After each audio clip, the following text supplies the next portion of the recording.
উপজেলা নির্বাচনের গণসংযোগে ব্যস্ত প্রার্থীরা নিয়ে বিস্তারিত জানবো। পটুয়াখালী ও রাজবাড়ী থেকে যোগ দিচ্ছেন আমাদের সহকর্মীরা। শুরুতেই চলে যাচ্ছি পটুয়াখালীতে, সেখানে রয়েছেন আমাদের সহকর্মী MK রানা।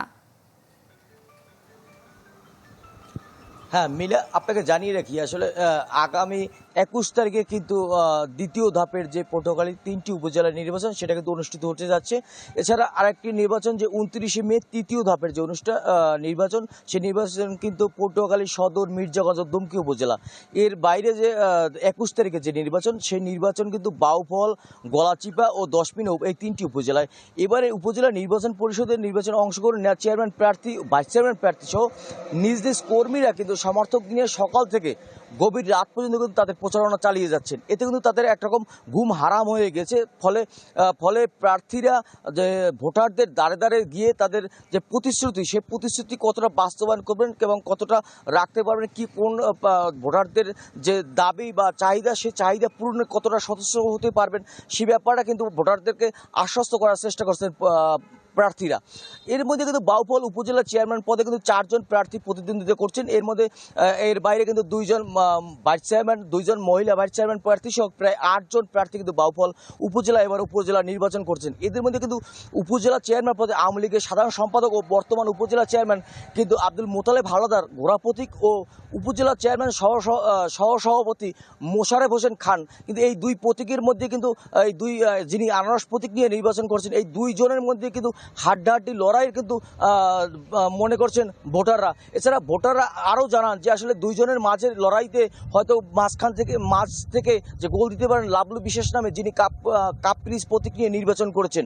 পটুয়াখালীতে বাউফল উপজেলাকে যদি আরেকটু বলতে চাই, যে বাউফল উপজেলায় একটি পৌরসভা, 15টি ইউনিয়ন সহ কিন্তু 2,97,000 ভোটার, 607 জন ভোটার কিন্তু ভোট প্রয়োগ করবেন। মিলা। রানা, আপনাকে ধন্যবাদ। এদিকে রাজবাড়ীতে রয়েছেন আমাদের আরো এক সহকর্মী সুমন বিশ্বাস। সুমন।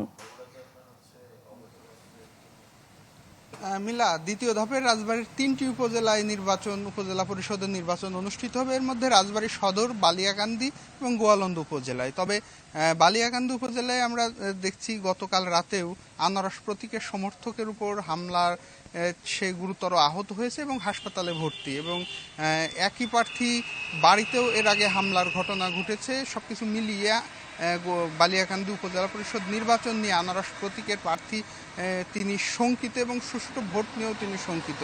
এছাড়া সেই প্রার্থী কিন্তু সহকারী রিটার্নিং কর্মকর্তার কার্যকলাপ নিয়েও গণমাধ্যমের কাছে নানা অভিযোগ করে আসছে। আরেকটি বিষয়, এবারের প্রচারণায় কিছুটা ভিন্নতাও রয়েছে।